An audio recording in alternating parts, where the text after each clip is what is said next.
हाँ तो बच्चों, आपका स्वागत है अरमान सर ऑनलाइन क्लासेज में। तो बच्चों, आज जो मैं आपके सामने एक नया वीडियो लेके आया हूँ।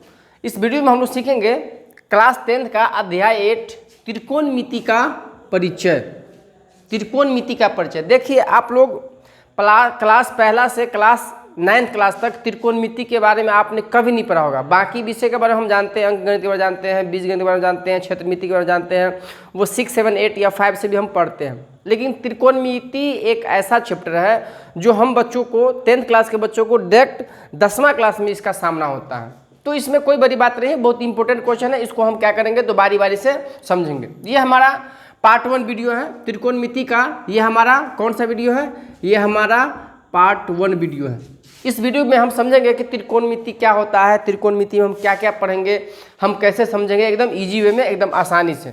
तो बच्चों, त्रिकोणमिति का परिचय, इसमें सिर्फ हम परिचय समझेंगे अच्छे तरीके से। त्रिकोणमिति क्या होता है हम यहाँ पे लिखते हैं त्रिकोणमिति।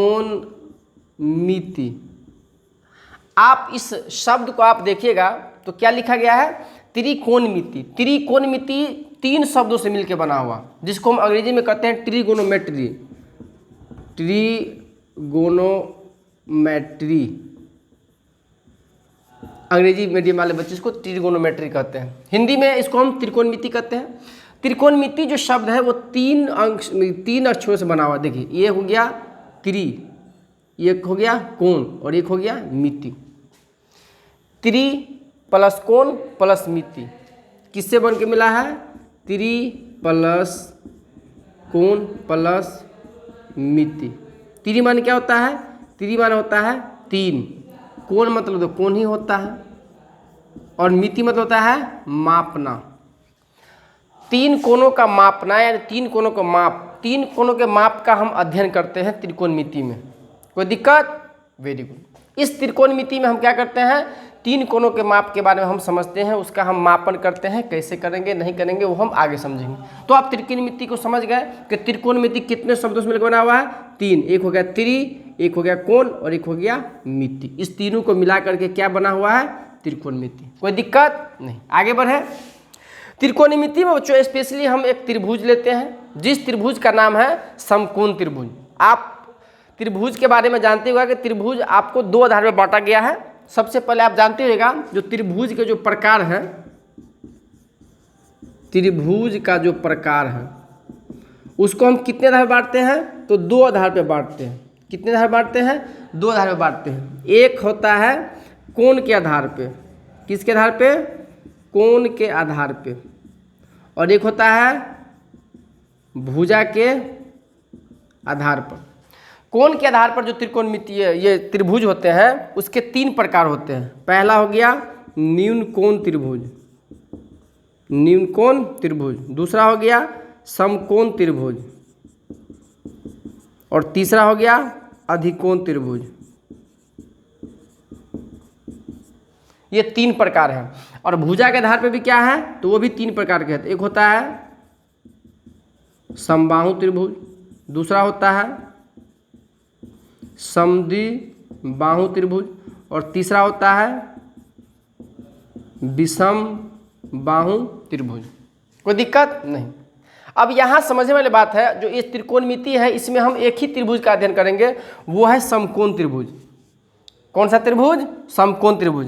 न्यूनकोण त्रिभुज किसे कहते हैं? तो 0 डिग्री से बड़ा, 0 डिग्री से क्या होता है? बड़ा, और 90 डिग्री से छोटा। इसको हम क्या कहेंगे? न्यूनकोण त्रिभुज। जिस त्रिभुज का तीनों कोणों का माप जो होगा वो 0 डिग्री से बड़ा होगा मगर 90 डिग्री से छोटा होगा, उसे हम न्यूनकोण त्रिभुज कहेंगे। समकोण त्रिभुज किसे कहते हैं? तो जिस त्रिभुज का कोई एक कोण 90 डिग्री का होता है उसे हम समकोण त्रिभुज कहते हैं। जिस त्रिभुज का कोई एक कोण कितने डिग्री का होगा? 90 डिग्री का होगा, उसे हम समकोण त्रिभुज कहते हैं। और अधिकोण त्रिभुज किसे कहते हैं? जिस किसी त्रिभुज का कोई एक कोण 90 डिग्री से बड़ा और 180 डिग्री से छोटा होगा, उसे हम क्या कहेंगे?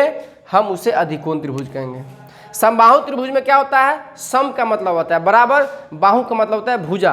तो तीनों भुजा, त्रिभुज में 3 भुजा होते हैं, तो जिस त्रिभुज के तीनों भुजा बराबर होता है, तीनों भुजाएं बराबर होता है। जिस त्रिभुज के तीनों भुजाएं बराबर होती है उसे हम समकोण त्रिभुज कहते हैं, सॉरी समबाहु त्रिभुज कहते हैं।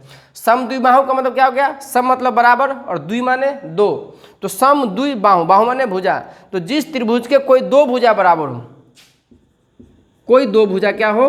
बराबर हो, कोई दो भुजाएं बराबर होती है उसे हम कहते हैं समद्विबाहु त्रिभुज। और विषमबाहु त्रिभुज का मतलब हो गया, विषम का मतलब बराबर नहीं, कोई भी भुजा बराबर नहीं होता है उसे हम विषमबाहु त्रिभुज कहते हैं। कोई भी भुजाएं आपस में बराबर नहीं होती है उसे हम क्या कहते हैं? विषमबाहु त्रिभुज कहते हैं। तो बच्चों अब हम यहाँ थोड़ा सा जान लेते हैं कि हम कैसे समझेंगे कि त्रिभुज, हम कैसे समझेंगे कौन सा त्रिभुज 90 डिग्री से छोटा होता है, या कौन समकोण है, कौन अधिकोण है, कौन समबाहु, कौन समद्विबाहु, कौन विषमबाहु। थोड़ा सा हम इसमें झलक दिखाते हैं आपको, यहाँ पे ध्यान दीजिएगा। सबसे पहले आप जानिए कि त्रिभुज का जो तीनों कोणों का जो माप होगा वो होगा 180 डिग्री का। तीनों कोणों का माप क्या हो जाएगा? हम जब कोई भी त्रिभुज बनाएंगे तो उस त्रिभुज में 3 कोण होते हैं और 3 भुजा होते हैं। जैसे ये हो गया ए, ये हो गया बी, ये हो गया सी।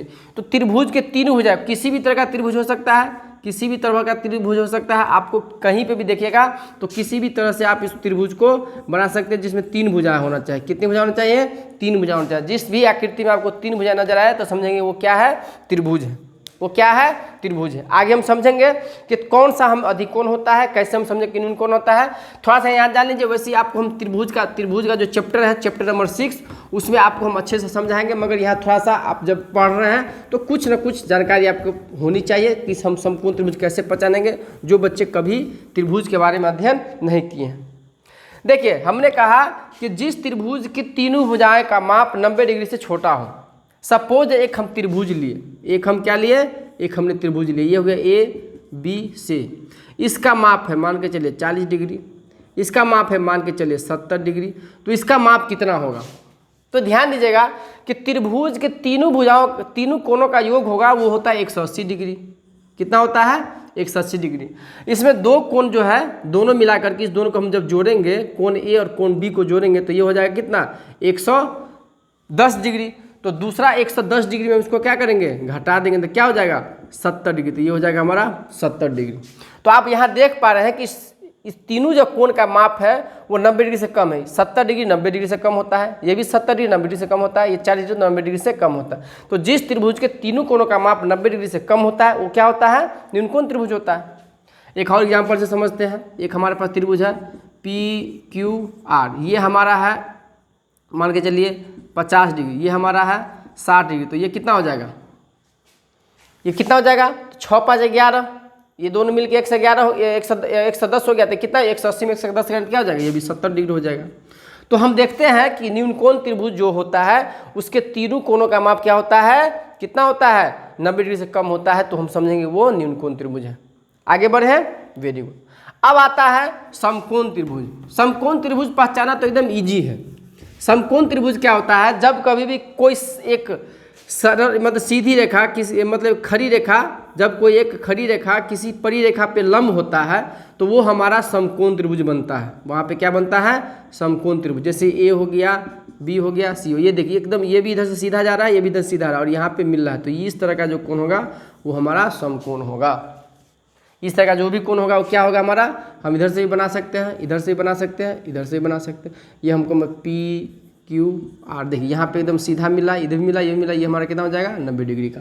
तो जहाँ कहीं भी आपको एकदम सीधा मिले तो वो हमारा कितना डिग्री का हो जाएगा? 90 डिग्री का हो जाएगा। सपोज जैसे हमारे पास एग्जाम्पल के तौर पे हम जैसे पेन है, दो पेन को मिलाते हैं, हम इसको जब इस तरह से करेंगे तो यहाँ पे जो कोण बन रहा है तो कितने का कोण बन रहा है? 90 डिग्री का कोण बन रहा है।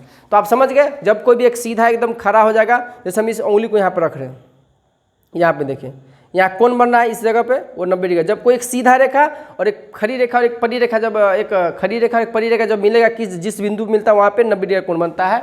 अब आप ध्यान दीजिएगा कि जब ये 90 डिग्री का कोण है और त्रिभुज के तीनों कोणों का माप कितना होता है? 180 डिग्री। तो ये तो फिक्स है कि ये 90 डिग्री है। इस दोनों कोण को मिला करके 90 डिग्री पूरना चाहिए। अगर 90 डिग्री से ज़्यादा हो जाएगा तो ये तो त्रिभुज बनेगा ही नहीं, क्योंकि 180 डिग्री से ज़्यादा हो जाएगा।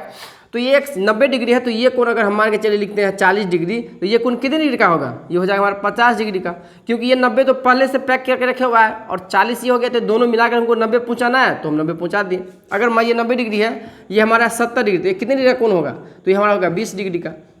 कोई दिक्कत नहीं, क्योंकि इस दोनों समकोण त्रिभुज में एक कोण 90 डिग्री का हो गया और जो बाकी का जो दो कोण बच जाता है वो दोनों कोण मिल करके 90 डिग्री बनता है। तो अगर एक है 70 डिग्री तो 20 डिग्री, अगर ये 20 डिग्री हो जाएगा 70 डिग्री।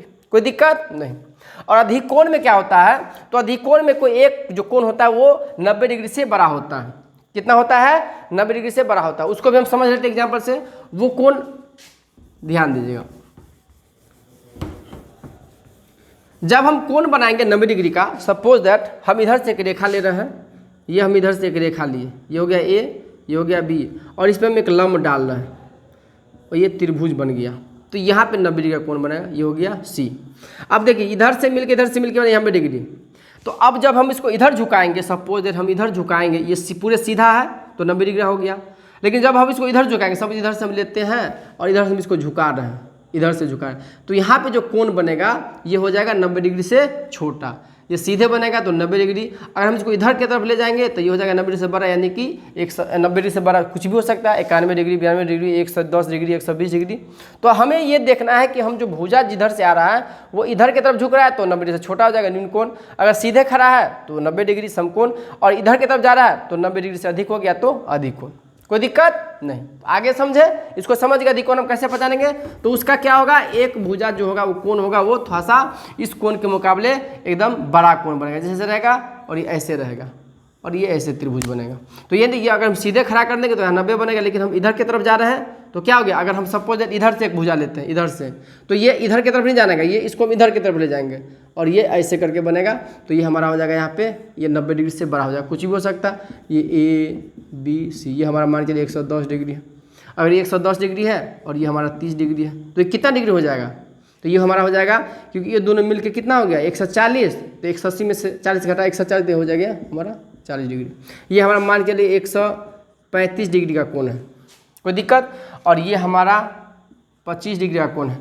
तो ये हमारा कितने डिग्री का कोण हो जाएगा, तो ये दोनों मिल करके कितना बन रहा है 135 25 जोड़ेंगे तो 160 हो गया। तो ये हमारा 180 में से घटाएंगे 160, कितना बचेगा 20 डिग्री।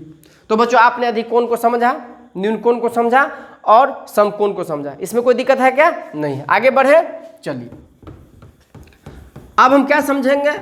हमने कोण के आधार पे समझ लिया, अब हम समझेंगे भुजा के आधार पे। समबाहु, समद्विबाहु, विषमबाहु।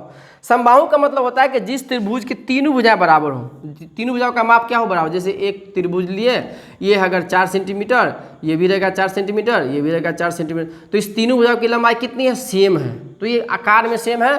तो समबाहु त्रिभुज की अगर तीनों भुजा सेम होता है तो उस तीनों इसका कोण भी सेम होता है, और कोण भी होता है 60 डिग्री, 60 डिग्री, 60 डिग्री। समबाहु त्रिभुज की तीनों भुजा बराबर होती है और तीनों कोण भी बराबर होते हैं, और तीनों कोण का माप कितना होता है 60 डिग्री। सिर्फ समबाहु त्रिभुज एक ऐसा त्रिभुज है जिसका तीनों कोण कितना डिग्री का होगा, 60 डिग्री का होगा, और तीनों कोण क्या होगा, न्यून कोण होगा। समबाहु त्रिभुज के तीनों कोण किस तरह के होते हैं? क्या समबाहु त्रिभुज में अधिक कोण आ सकता है? नहीं आ सकता। क्या समकोण आ सकता है? नहीं आ सकता। वो तीनों का तीनों जो कोण बनेगा वो न्यून कोण होगा, क्योंकि 90 डिग्री से छोटा हो गया। समद्विबाहु का मतलब क्या हो गया कि जिस त्रिभुज के कोई दो भुजा बराबर हो, अगर मान लीजिए 7 सेंटीमीटर है, ये भी 7 सेंटीमीटर है, तो ये 6 सेंटीमीटर हो गया। तो ये हमारा दो भुजा बराबर है, ये दोनों भुजा क्या है, बराबर है। ये क्या है, ये हमारा 6 सेंटीमीटर है, और इसका कोण का माप अलग अलग हो सकता है। अच्छा, विषमबाहु त्रिभुज का क्या होता है, जिसका एक को भुजा जो है ना, एक ही भी भुजा की लंबाई सेम नहीं होगा, कोई इर्घाट, कोई बिर्घाट, कोई तिरघाट रहेगा। जैसे मान के चलिए हमारा एक त्रिभुज है ए बी सी, ये हमारा 10 सेंटीमीटर है, तो ये हमारा 9 सेंटीमीटर होगा, तो ये हमारा 4 सेंटीमीटर होगा। तीनों तरह का होगा, कोई किसी से मेल नहीं खाएगा, तो वो हो जाएगा विषमबाहु। विषमबाहु मतलब कोई एक दूसरे सब अलग है, ये दोनों एक दूसरे मेल खा रहा है तो दो बराबर हो गया तो समद्विबाहु, और ये तीनों मेल खा रहा है तो तीनों बराबर है तो मतलब समबाहु। इसको समझ गए। अच्छा, समकोण त्रिभुज में जो हम बात करने जा रहे हैं, उस त्रिभुज में हम किस कोण के बारे में सबसे ज़्यादा अध्ययन करेंगे, तो वो कोण का नाम है समकोण त्रिभुज। क्या नाम उस कोण का नाम, समकोण त्रिभुज। तो बच्चों आप इसको, मैं आशा करता हूं कि आप इसको अच्छे से समझ गए होंगे। अब हम क्या करेंगे, तो समकोण त्रिभुज के बारे में जानेंगे। त्रिकोणमिति में हम इंटर कर रहे हैं। ये थोड़ा सा बेसिक हो गया, आपको बेसिक भी जानना जरूरी था। क्योंकि आप जब हम पढ़ रहे हैं तो बेसिक जानकारी जब हमें मिलेगी रहेगी तो हमें पढ़ने में क्या होगा, अच्छा लगेगा और हमारा मन क्या होगा, उसके प्रति ज़्यादा जिज्ञासा रहेगा और हमको समझने में आसानी होगी। अब हम जो पढ़ने जा रहे हैं वो हम पढ़ेंगे समकोण त्रिकोणमिति में जो पढ़ेंगे वो होता है समकोण त्रिभुज के बारे में अध्ययन होता है। समकोण त्रिभुज, एक हम समकोण त्रिभुज बनाते हैं, एक हमने एक समकोण त्रिभुज बना लिया, एक हमने क्या किया, समकोण त्रिभुज बना लिया। ये हमारा ए है, ये हमारा बी है, ये हमारा सी है और ये होता है 90 डिग्री। समकोण त्रिभुज का जो एक कोण का माप क्या होता है, 90 डिग्री। 90 डिग्री है तभी समकोण होगा, अन्यथा समकोण नहीं होगा। इसमें बाबू रे 3 चीज़ें हैं, एक ये भुजा है, एक ये भुजा है, एक ये भुजा है। समकोण त्रिभुज में तीनों भुजाओं का कुछ नाम दिया गया है। इसका नाम जो होता है, ये 90 डिग्री का जो सामने वाली भुजा होता है, ये 90 डिग्री के सामने वाली भुजा जो होता है उसको हम कहते हैं कर्ण। उसको क्या कहते हैं, कर्ण। अंग्रेजी वाले इसको एच कहते हैं, अंग्रेजी में इसको हम क्या कहते हैं, एच, हाइपोटेनस। अच्छा, उसके बाद क्या होता है, इसमें हम 3 चीज़ें होते हैं। समकोण त्रिभुज में क्या क्या होते हैं, 3 होते हैं। भुजा का नाम जो होता है वो 3 होता है। एक होता है कर्ण, एक क्या होता है, कर्ण, जिसको हम एच कहते हैं। दूसरा क्या होता है, लंब, जिसको हम पी कहते हैं। और तीसरा क्या होता है, आधार, जिसको हम बी, बेस माने आधार कहते हैं। समकोण त्रिभुज में कर्ण जो होता है वो फिक्स होता है, फिक्स्ड, परमानेंट, यानी 90 डिग्री के जो सामने का जो भुजा होगा वो कर्ण होगा, ये फिक्स है। मगर लंब और आधार बदलता रहता है कोण के आधार पे। किसके आधार पे, कोण के आधार पे। सपोज जैसे हम इस कोण को मानते हैं, ये हमारा थीटा कोण है, ये हमारा कौन सा कोण है, ये ग्रीक सिंबल है। आप ग्रीक सिंबल में 2-3 चीज़ याद कीजिए, 2-3 चीज़ याद क्या कीजिए। पहला जो सिंबल जो होता है, पहला जो होता है, इसको आप लोग बहुत पहले से जानते होगा, ये जो होता है उसको हम कहते हैं पाई। ये क्या होता है, पाई। दूसरा ये जो होता है इसको हम कहते हैं अल्फा। आप लोग द्विघातीय समीकरण जो बनाए होंगे या बहुपद चैप्टर में अल्फा जाने होंगे, जो शून्यक होते हैं। दूसरा जो होता है इसको कहते हैं बीटा, इसको क्या कहते हैं, बीटा। अगला जो होता है ऐसा, इसको कहते हैं गामा। और इसमें जो हम पढ़ने जा रहे हैं एक होता है ये, इसको कहते हैं थीटा। इसको क्या कहते हैं, थीटा। ये बहुत इंपॉर्टेंट है। थीटा क्या होता है, हम ऐसे 0 पारेंगे, इसका पेट काट देंगे। अगर हम ऐसे कहीं क्यू हो गया, थीटा ऐसे होगा, 0 पारेंगे और 20 का ऐसा पेट काट देंगे, इसको थीटा कहते हैं। तो ये आप याद कर लीजिएगा, कॉपी नोट कर लीजिए। इसको पाई कहते हैं, इसको अल्फा कहते हैं, इसको बीटा, इसको गामा कहते हैं। और ये हमारा क्या हो गया, थीटा हो गया। इसका हम बहुत ज़्यादा अध्ययन करेंगे। अल्फा बीटा गामा बहुत अच्छे पढ़े होंगे, जो द्विघातीय समीकरण पढ़े होइएगा या द्विघातीय बहुपद जो पढ़ाए होंगे आपको ना, उसमें आप पढ़े होइएगा जरूर। तो बच्चों मैंने क्या कहा कि समकोण त्रिभुज में जो कर्ण होता है वो फिक्स होता है। 90 डिग्री के सामने वाले कोण को हम क्या कहते हैं, कर्ण कहते हैं। कुछ नोट्स हम लिखा देते हैं, आप उस नोट्स को याद कर लीजिएगा ताकि आपके जहन में रहेगा। नोट नंबर 1 लिखिए। नोट नंबर 1 जो होता है 90 डिग्री, यानी कि 90 डिग्री के सामने वाले भुजा को क्या कहते हैं, समकोण कहते हैं, कर्ण कहते हैं। 90 डिग्री के सामने वाली भुजा को कर्ण कहते हैं, ये फिक्स है। और दूसरी बात आप इसमें देख रहे होंगे कि आप इसमें देखिए होगा कि इसमें जो सबसे बड़ी भुजा है ना वो कर्ण है। देखिए इसकी लंबाई सबसे ज़्यादा है। तो किसी भी समकोण त्रिभुज में जो सबसे बड़ी भुजा होती है उसे हम क्या कहते हैं, कर्ण। ऑब्जेक्टिव पूछ देता है कि समकोण त्रिभुज के सबसे बड़ी भुजा को हम क्या कहते हैं, तो कर्ण कहते हैं।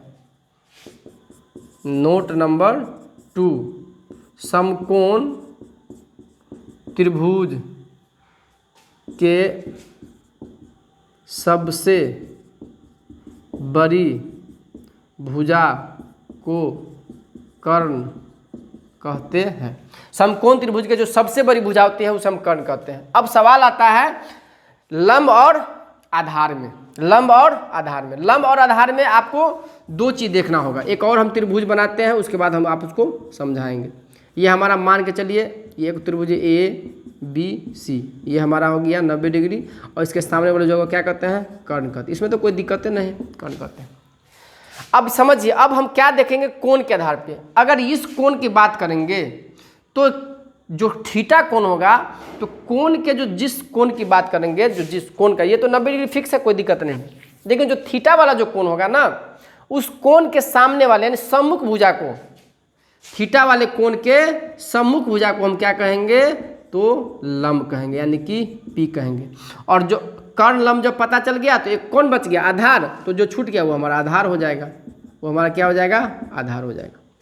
अगर इस कोण की बात करेंगे तो इस कोण के सामने वाले को हम लंब कहेंगे और नीचे वाले को आधार कहेंगे। अच्छा, अगर हम बात करेंगे इस कोण की, सपोज है तो ये हमारा कोण है, तो इस कोण के सामने वाले को वही नियम है, जो इस कोण के सामने वाले को लंब कहेंगे तो इस कोण के सामने वाले को भी क्या कहेंगे, तो लंब कहेंगे। इस कोण के सामने वाले को क्या कहेंगे, लंब, मतलब पी। और ये जो बच गया वो हमारा क्या हो गया, आधार, यानी बी। तो यहाँ पे हमने क्या चीज़ देखा कि लंब और आधार चेंज हो सकता है, किसके आधार पे, कोण के आधार पे, कि किस कोण की माप की बात हम कर रहे हैं। अगर हम इस कोण के हिसाब से देखेंगे तो सामने वाले को लंब, इसको बी। इस कोण के आधार पे देखेंगे तो इसके सामने वाले को लंब, इसकी, और इसको क्या कहेंगे, सामने वाले भुजा को हम सम्मुख भुजा कहते हैं। नोट नंबर 3, थीटा वाले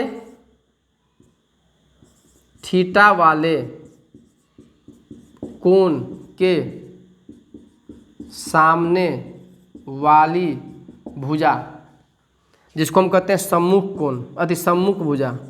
सम्मुख का मतलब सामने, मुंह के सामने, सम्मुख, मुख के सामने, सम्मुख भुजा, सामने वाले जो क्या कहते हैं, सम्मुख भुजा को लंब कहते हैं। लंब माने पी कहते हैं। कोई दिक्कत? और उसके बाद जो नोट नंबर हमारा 4 होगा वो होगा थीटा वाले कोण के संलग्न भुजा को हम आधार कहते हैं। आधार कहते हैं, क्या कहते हैं, आधार कहते हैं। संलग्न का मतलब जिससे लग के वो कोण बना हुआ है। जैसे इस थीटा, इसके सामने वाला कोण ये हो गया तो पी हो जाएगा, और ये जो बच गया इसी को हम संलग्न, यानी ई कोण, कर्ण और इस ई दोनों मिल करके यही संलग्न हो गया। तो संलग्न इसके साथ लगा हुआ है, ये इसके इस कोण के साथ ये भुजा लगा हुआ है, तो इस संलग्न का लगा, संलग्न भुजा को हम कहते हैं आधार। इसमें देखिए इसके सामने वाले सम्मुख भुजा को हम लंब कहेंगे, और इस ये जो कोण बना हुआ है तो इस कोण, इस भुजा के साथ में ना बना हुआ, ये संलग्न है, नहीं कोई कभी कभी हम इस काम में संलग्न नहीं है, यानी हम इस काम में शामिल नहीं है, तो इस कोण को बनाने में भुजा शामिल है, इसलिए इसको संलग्न भुजा कहेंगे, और ये क्या कहलाएगा, तो इसके लिए आधार कहलाएगा। तो बच्चों, मैं आशा करता हूँ कि आप जो है इस वीडियो के माध्यम से कर्ण किसे कहते हैं, लंब किसे कहते हैं, आधार किसे कहते हैं, आप अच्छे से समझ गए होंगे। समकोण त्रिभुज किसे कहते हैं, अधिकोण त्रिभुज किसे कहते हैं, न्यूनकोण त्रिभुज किसे कहते हैं, समबाहु त्रिभुज किसे कहते हैं, विषमबाहु त्रिभुज किसे कहते हैं, और समद्विबाहु त्रिभुज किसे कहते हैं। तो बच्चों, अगर आपको ये वीडियो पसंद आया होगा तो आप अपने दोस्तों में, आप अपने सहपाठियों में से शेयर करें, और उसे भी बताएं कि अगर आप भी चाहते हैं कि मैथ के जो जितने भी टॉपिक्स वाइज जो आपको किसी भी तरह का परेशानी है, तो आप अरमान सर ऑनलाइन क्लासेस में जुड़ करके आप अपने उस समस्याओं का निदान पा सकते हैं। तो बच्चों, तब तक के लिए धन्यवाद, थैंक यू।